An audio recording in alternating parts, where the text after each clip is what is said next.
नमस्कार दोस्तों, आप देख रहे हैं सिनेमा हॉल और मैं अजय ब्रह्मात्मा। सूर्यवंशी की विस्तृत समीक्षा। जैसा कि मैंने फटाफट समीक्षा में कहा था कि इस फिल्म में कोई नयापन नहीं है, उसी बात को मैं थोड़े विस्तार से और इस फिल्म को देखने के साथ जो अनुभव हुआ उसे मैं आपके साथ शेयर करना चाहूँगा। इस फिल्म को देखने के बाद सबसे पहला एहसास ये होता है कि हमारे साथ बड़ी धोखेबाजी हो गई। वो इस तरह कि 20 महीनों तक हमने जिस फिल्म का इंतज़ार किया, जिससे बड़ी उम्मीद थी, उस फिल्म ने हमें निराश किया है। निराश इसलिए किया कि इसमें रोहित शेट्टी की वही दुनिया, वही हरकतें, वही डायलॉग का अंदाज, वही एक्शन, सब कुछ दिखा, जिसमें कुछ भी ऐसा नहीं था जिससे पता चले कि 2011 और 2021 में कोई फ़र्क आया है। 10 सालों में चौथी फिल्म है ये, और रोहित शेट्टी लगातार उसी को अलग अलग बघार देकर कलाकारों के जरिए हमारे सामने पेश किए जा रहे हैं। अफसोस की बात है कि हिंदी सिनेमा की एक बहुत प्रतीक्षित फिल्म का यह हाल है। हम बड़ी उम्मीद से इस फिल्म को देखने गए थे। आज थिएटर में प्रेस शो था।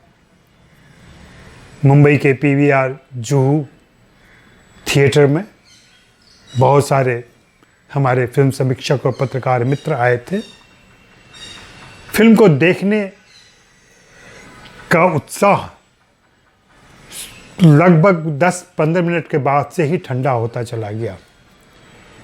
एक्शन था, आवाज़ें बहुत तेज़ थी, सब कुछ उड़ रहा था, कारें उड़ रही थी, ज़मीन पर आने के पहले हवा में लहराती थी। एक तो मेरी समझ में नहीं आता है कि घड़े कब तक फूटते रहेंगे। 21वीं सदी के तीसरे दशक में हम आ गए हैं, आज भी फिल्मों के एक्शन दृश्य में घड़े फूटते हैं, चूड़ियाँ टूटती हैं और ऐसी बहुत सारी चीज़ें होती हैं जो पिछले 50 सालों से आप देखते आ रहे हैं एक्शन के दृश्य में। तमाम नए आयुध आ गए हैं, वेपन्स दिखाई पड़ते हैं, फिल्म के अंदर भी नए डिज़ाइन का पिस्तौल है, सब कुछ है, लेकिन अंतिम लड़ाई तो मुक्केबाजी से ही होती है। यह हिंदी फिल्मों की एक ख़ास सीमा है जो इस फिल्म में बहुत उभर के आई है। कहीं ना कहीं हमारे हीरो को दिखाया जाता है कि वह बहुत ताकतवर है और वह सीधी भिड़ंत में भी हरा सकते हैं। हमारे सारे हीरो भीम होते हैं। लगभग वही चीज़ें अपनाई जाती हैं। इस फिल्म में भी वही सारी चीज़ें हैं। 2 घंटे 25 मिनट की यह फिल्म लगभग 2 घंटे एक्शन में चलती है और 25 मिनट की लेक्चरबाजी है, जहाँ पे हिंदू मुसलमानों की एकता, दंगे फसाद, आतंकवाद आदि की बातें की गई हैं। अब वह हमारा हीरो लगातार करता रहता है। मुसलमानों को शिक्षा देने की बात चलती रहती है। यह फिल्म अंतिम परिणाम में बेहद निराश करती है, इसलिए कि पिछले 10 सालों में रोहित शेट्टी को अब यह समझ जाना चाहिए कि उन्हें कुछ नया लेकर आना चाहिए। उनकी कहानी में, उनके संवादों में, उनके इमोशंस में नयापन होना चाहिए। वही पुराना किस्सा है, एक कर्तव्यपरायण पुलिस ऑफिसर है, वह परिवार पर ध्यान नहीं दे पाता, पत्नी उससे नाराज़ रहती है और वह अपने बच्चे के साथ ऑस्ट्रेलिया चली जाना चाहती है। ड्रामा चलता है, बहुत सारे हत्याएं होती हैं, मौतें होती हैं। उसके बाद जाकर पत्नी को रियलाइज़ होता है कि नहीं, मुझे अपने पति के साथ ही भारत में रहना चाहिए। यह फिल्म का एक भावुक ट्रैक है।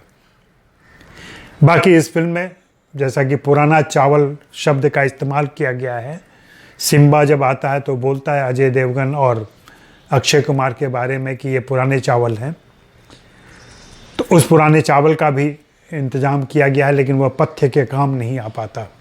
अजय देवगन के एक्शन, अक्षय कुमार के एक्शन और रणवीर सिंह के एक्शन के साथ कटरीना कैफ का एक मादक दृश्य भी है, नृत्य है, जो अक्षय कुमार की ही पुरानी फिल्म मोहरा से ले लिया गया है। इसके अलावा उन्हीं का एक और गीत खट्टा मीठा से लिया गया है, आइला रे आइला और टिप टिप बरसा पानी। इस तरीके से फिल्म की लंबाई बढ़ाई गई है। फिल्म के नए गीत संगीत में कोई खास उत्तेजना नहीं है, कोई खास आकर्षण नहीं है। यह फिल्म निश्चित रूप से वैसे दर्शकों को पसंद आएगी जो एक्शन और रोहित शेट्टी की फिल्में पसंद करते हैं, लेकिन बाकी दर्शकों को इससे निराशा हो सकती है। जैसा कि मैंने पहले ही कहा कि इसमें नयापन नहीं है। और यह फिल्म कहीं न कहीं हमारी सीमा भी बताती है कि हमारी फिल्में 21वीं सदी के तीसरे दशक में भी उसी भंवर में फंसी हुई हैं, मनोरंजन के भंवर में, उससे आगे नहीं निकल पा रही हैं। फिल्म बहुत बड़ी है, बड़े स्केल पर बनाई गई है, महंगी महंगी रंग बिरंगी कारें उड़ती हैं, गिरती हैं, फटती हैं, लेकिन दर्शक के तौर पर हम धोखेबाजी महसूस करते हैं इस फिल्म को देखते हुए। मेरी अपनी यह राय है विस्तृत समीक्षा के बारे में। और फिल्म के संवाद भी घिसे पिटे हैं, पुराने किस्म के हैं, कोई नयापन नहीं है उसमें। मुझे ऐसा लगता है कि अब अगर फिल्म में जैसा संकेत दिया गया है कि सिंघम अब पाकिस्तान जाएगा और सर्जिकल स्ट्राइक की तरह पाकिस्तान में जाकर आतंकवादियों को मारेगा, तो उन्हें कुछ नई तकनीक और नए भाव, नए संवाद, नया एक्शन और नया अंदाज अपनाना होगा। उसके लिए कुछ बेहतरीन लेखकों की तलाश करनी पड़ेगी। एक बात और, इस फिल्म में एक और बड़ी कमी है, वह यह है कि फिल्म का विलेन पिछली फिल्मों की तरह ताकतवर और दमदार नहीं है। सिंघम में प्रकाश राज का कैरेक्टर आपको याद होगा, सिम्बा में सोनू सूद का कैरेक्टर आपको याद होगा। यहाँ भी विलेन हैं, लेकिन विलेन बट गए हैं। इतने सारे विलेन आ गए हैं, जैकी श्रॉफ भी हैं, कुमुद मिश्रा हैं, अभिमन्यु सिंह हैं, निकेतन धीर हैं और भी 2-4 हैं। और यह बात सच में आश्चर्य की वे हिंदू बनकर भारत में रहते हैं और उन्होंने हिंदू लड़कियों से शादी कर ली है। क्या पाकिस्तान से आने के पहले उन्होंने खतना नहीं करवाया था?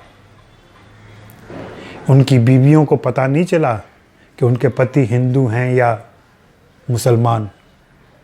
यह एक छोटी सी बात है, इस तथ्य पर भी सोचना चाहिए था लेखक और निर्देशक को। शुक्रिया, मेहरबानी, धन्यवाद।